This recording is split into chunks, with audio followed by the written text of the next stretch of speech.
Hello everybody, it's me Smilo here, and it's me Wooly, and we hope you all enjoyed that little intro music video we put together for you guys. We are inviting you to journey with us 20,000 years back in time during the last Ice Age, as we are about to bring history to life, so things are about to get a whole lot cooler. Although a 2-mile thick sheet of ice covered much of the far north, much of the rest of America was a lush landscape teeming with bizarre megabeasts, and it was North America that experienced the most extinctions at the end of the last Ice Age. Megabeasts such as the mighty Columbian Mammoth, which stood twice as tall as any modern-day elephant. The infamous Saber-Toothed Cat, whose mighty roar traveled throughout the land, striking fear into the hearts of all who inhabit it. The savage direwolf, the big dog of the era, terrorizing other creatures traveling in packs of 30 or more, always ready for the hunt. Because of its remarkably rich biodiversity, we are mostly focusing on animals that inhabited the Southwestern United States. Back when America had its own Serengeti, we are here with the most iconic predator of the Ice Age, Smilodon, the saber-toothed cat. Famously well known for those defining features, those extraordinarily long upper canine saber teeth, growing up to nearly a foot in length, which could deliver the most fatal bite to its unfortunate victims, like getting stabbed twice with one bite. Just imagine what it would be like to come face to face with this terrifying beast.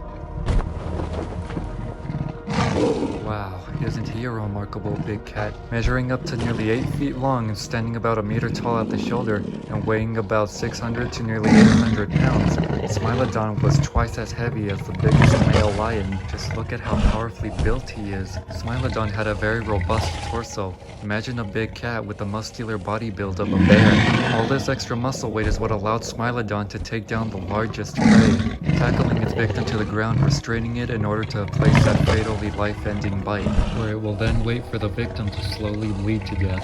Yeesh, there's a reason why Smilodon's name means deadly knife tooth. I would never want to fall victim to his deadly bite. There are 3 known species of Smilodon, smallest of which is Smilodon gracilis, Smilodon fatalis, and the largest of them all, Smilodon populator. Smilodon was among some of the largest cats to have ever lived, and despite their murderous reputation, there is a rather soft side to these knife-wielding cats. Fossil evidence suggests that these big cats may have lived in social groups, much like modern-day lions do.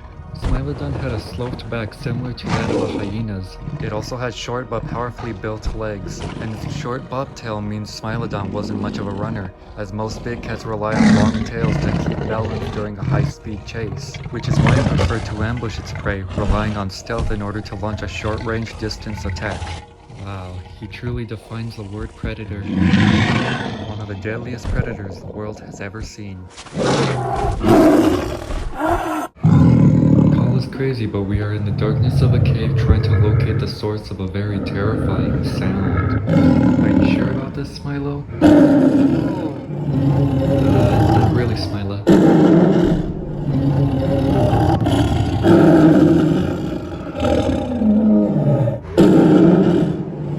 We're getting closer.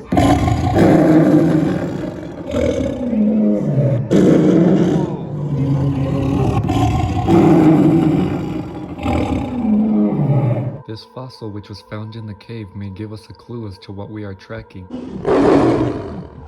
To our surprise, we have encountered a roaring saber-tooth in the cave, and we really hope he calms down before he makes sure we never make it out. And the thing about caves is that it's very easy to find your way in, but very difficult to find your way out, which is often the case for many animals who perish within the caves. Along with many other creatures, the remains of saber-toothed cats have also been found. Whoa, take it easy there, buddy. Despite everything we know about this ferocious feline, there has been a lot of debate among scientists on what kind of pattern Smilodon possessed on its fur coat. Whoa, easy. An animal's patterns can be influenced by its environment, allowing it to better camouflage with its natural surroundings, and it is highly unlikely that this big cat lived up to its nickname saber-toothed tiger and had stripes. Smilodon inhabited the forested grasslands and plains of the Americas. Its fossils are more commonly found in the south, where temperatures were warmer. Based on the type of environment Smilodon inhabited, scientists debate whether it had the plain fur coat of a lion, or more likely the spotted fur coat of a leopard or a jaguar. Smilodon was an ambush predator, relying on the element of surprise, so being well camouflaged played a vital role when it comes to stealth. Despite being one of the most powerful cats to ever exist, what chance would Smilodon stand against this next Ice Age giant? The Columbian Mammoth, the largest land mammal America has ever seen. This magnificent giant stood twice as tall as any modern-day elephant. This one displays a truly remarkable set of tusks. Goodness, isn't she a magnificent sight to behold? And this one's a female, so we can only imagine how big a male would be, as males grow a bit larger than females. And just look at those magnificent tusks. The longest of these incisors, which are composed of ivory, can grow up to nearly 16 feet long and weigh as much as 200 pounds each. They use them to remove thick snow and other kinds of foliage in order to feed, as well as against attacking predators or perhaps challenging rivals. Wouldn't it be wise to get too close to this gentle yet dangerous giant? Just like modern-day elephants, the herd is often led by the largest and eldest matriarch. Mammoth teeth wore down very quickly as they have to spend most of their time eating in order to survive. Here we have a magnificent tusk belonging to the slightly smaller, more famously well-known woolly mammoth, which inhabited the more frigid areas of most of the northern hemisphere. This specimen was found near Fairbanks, Alaska. Standing at about 11 feet tall, woolly mammoths were slightly smaller than Columbian mammoths, which could reach about 13 feet tall at the shoulder. Wow, the creatures of Ice Age America don't get any bigger than this. And in case you guys are having trouble finding us, we are down here by the mammoth tusk. Modern-day elephants have large ears and long tails to regulate their body temperatures in the heat, whereas mammoths had small ears and shorter tails to help regulate their body temperatures in the cold, as well as a thick layer of fat. Their massive size alone kept them safe from most predators, and although it wasn't the largest elephant to ever exist, it was the largest land mammal to have ever inhabited the Americas. One of the mightiest and most extraordinary giants of the Ice Age. Gray and I are exploring the inside of a cave right now, but the terrifying fact is that not everything that comes into the cave makes it out. And the fossil discovery that we've made in this cave further proves that fact. And why don't you take a wild guess as to which animal this skull belongs to?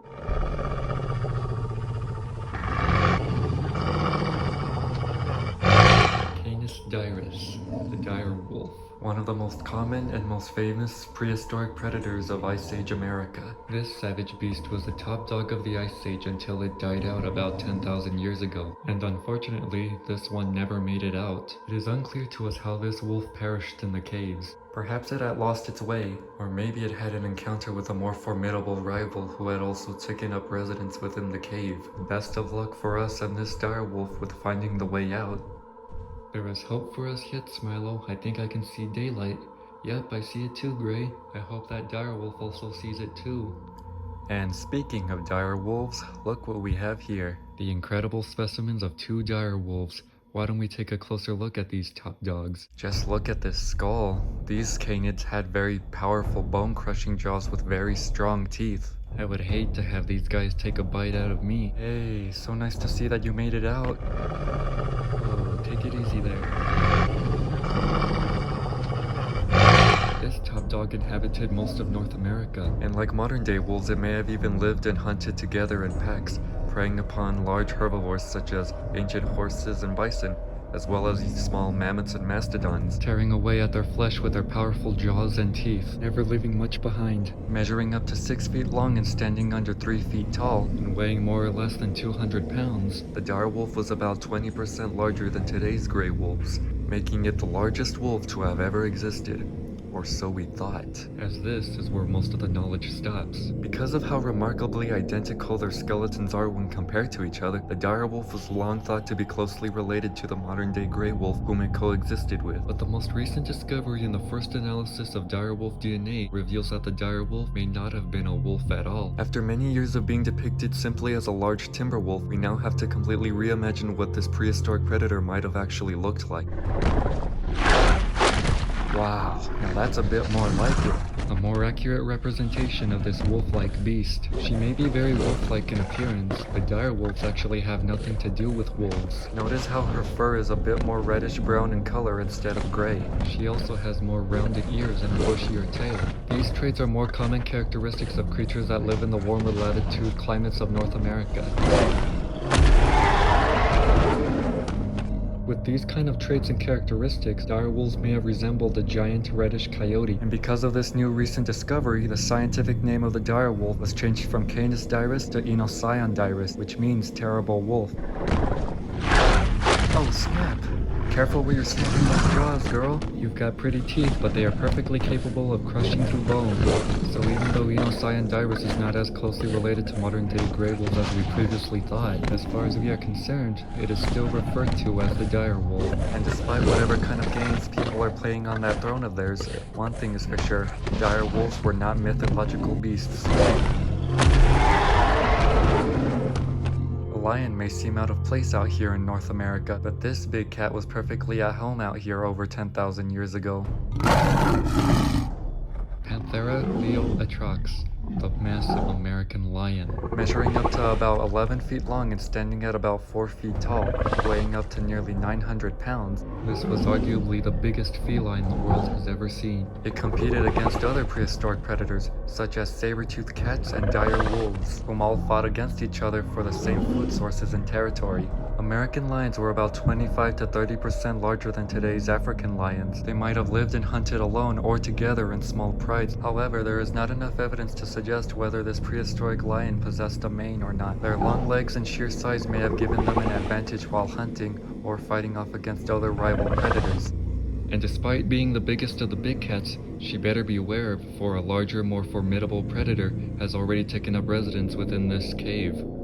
Based on the claw marks that are about 15 feet up this cave wall, the beast that left them behind had to have stood about 12 feet tall. Whatever did it never made it out of the cave and left behind its fossilized remains. Only a few would live to tell the tale after encountering this terrifying beast. Arctodus, the giant short-faced bear, the biggest carnivore North America has seen since the T-Rex. The short, broad snout is what gives this bear its name. It had huge nasal passages, which means this bear had a very keen sense of smell, and could inhale great volumes of oxygen when pursuing prey. Standing at about 6 feet tall at the shoulder and reaching heights of 11 to 12 feet tall when standing on its hind legs, Arctodus was the largest bear that has ever lived. This apex predator was surely a very formidable beast, one that few would dare to challenge.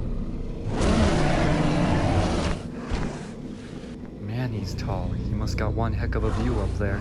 And just look at those incredibly long legs. This indicates that it was also the fastest running bear that has ever lived. Yeah, he's got powerful jaws with massive paws and killer claws. But he's not the only one who's left his mark on the cave walls.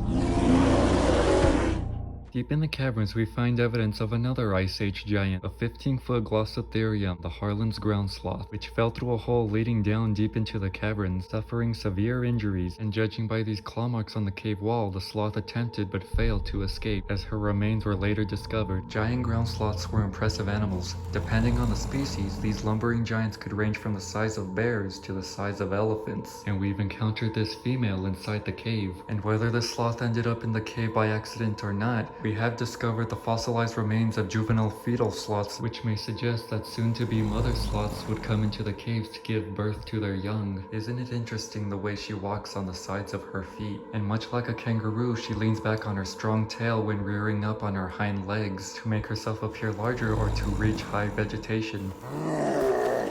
Surely a very different creature when compared to its smaller cousins of South America, the gentle tree sloth. And best of luck to this sloth with finding the way out. Here we have a collection of some of our own fossils, but there is one in particular that we are most focused on. Here I have the hand claw belonging to that of Megalonyx, also known as the Jefferson's ground sloth, which it used to grab and pull down tree branches to feed off the leafy greens. And interesting fact, this species is named after President Thomas Jefferson, who did much of the early studies on this animal. Whoa, calm down there, big guy. Megalonyx was also one of the smaller species of ground sloths.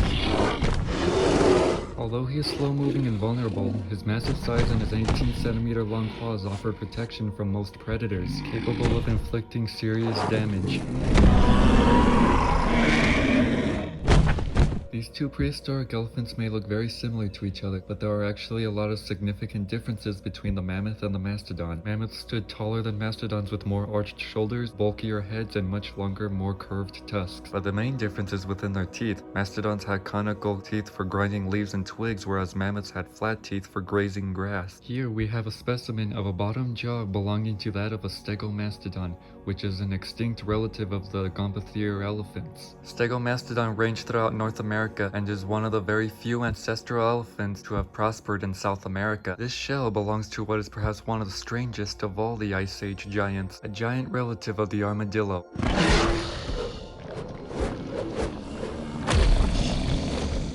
The Glyptodon, a creature that looks like a cross between an armadillo and a tortoise. So bizarre that scientists can't completely agree on what it may have looked like. The largest of these strange giants could measure up to nearly 12 feet long from head to tail. It had a protective shell with thick armored skin, which kept it safe from most predators. This swamp dweller went extinct when the lush vegetation it relied on dried up, and the swamps evaporated, turning into the dry deserts they are today. In the Southwest, we have discovered fossils of a creature that is not typically associated with the Americas, but as unbelievable as it might seem, camels actually evolved in North America. The camelops we are here with right now measures to about 6.5 feet tall, leading others to believe that this one is probably a juvenile, as adults can reach up to 8 feet tall when fully grown. Also known as yesterday's camel or the western camel, it stood larger than its closest living relative, the guanaco, but stood just as tall, if not taller, than today's camels. Along with the ancient camels, horses also evolved in North America. They migrated across the land bridges before going extinct in the Americas, only to be reintroduced back into the Americas by the European settlers. From giant wolf-like beasts and sloths the size of bears, to colossal-sized mammoths and cats with knives for teeth, North America was home to some of the most extraordinary megabeasts of the Ice Age over 10,000 years ago. And although we will never again get to see these astonishing megabeasts, they are a constant reminder of when mighty Ice Age giants ruled the world.